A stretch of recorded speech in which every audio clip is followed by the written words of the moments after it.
आज के इस खास विश्लेषण में प्रधानमंत्री के उस हालिया और बेहद असामान्य भाषण की गहराई में चलते हैं। अचानक सोना न खरीदने और विदेश यात्रा टालने की अपील क्यों? चलिए इसके पीछे की असल वजह समझते हैं। इस दुर्लभ सलाह की जड़ पश्चिम एशिया के तनाव और हॉर्मुज़ जलडमरू मध्य की बाधा से जुड़ी हैं। डर है कि इस संघर्ष से कच्चे तेल की कीमतें $70 से उछलकर 120 के पार जा सकती हैं। महंगे तेल से हर चीज महंगी होती है। अर्थशास्त्र में इसे ही आयातित मुद्रास्फीति या इंपोर्टेड इन्फ्लेशन कहते हैं। महंगा खरीद कर सस्ता बेचने की मजबूरी, इससे घरेलू तेल कंपनियों को भारी अंडर रिकवरी का घाटा सहना पड़ता है। रिपोर्ट्स बताती हैं कि इस बड़े अंतर के चलते तेल कंपनियों को रोजाना करीब 100 करोड़ रुपए का नुकसान है।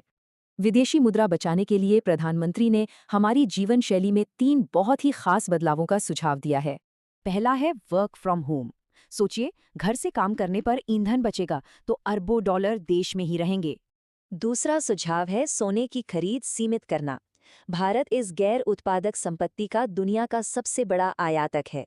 सोना कम खरीदने से देश के कीमती डॉलर्स बाहर जाने से बचेंगे और अर्थव्यवस्था मजबूत बनी रहेगी। खरीदारी हतोत्साहित करने के लिए सरकार सोने पर आयात शुल्क को 6 से बढ़ाकर 12% कर सकती है। हालांकि टैक्स इतना ज्यादा बढ़ाने से सोने की अवैध तस्करी बढ़ने का एक बड़ा अनपेक्षित जोखिम भी रहता है। तीसरा, विदेशी छुट्टियां टालना। उड़ानें, होटल और वहां की शॉपिंग हमारे डॉलर भंडार का बहुत बड़ा हिस्सा खर्च करवाते हैं। इसके अलावा महंगे विदेशी खाद्य तेलों और रासायनिक उर्वरकों पर निर्भरता घटाने पर भी खास जोर दिया गया है। चलिए इन हालातों की तुलना 1991 के उस भयानक और गंभीर आर्थिक संकट से करके देखते हैं। 1991 में सिर्फ 15 दिनों का विदेशी भंडार बचा था। देश को अपना सोना तक गिरवी रखना पड़ा था। लेकिन आज तस्वीर बिल्कुल अलग है। हमारे पास लगभग $700 बिलियन का विशाल विदेशी मुद्रा भंडार है।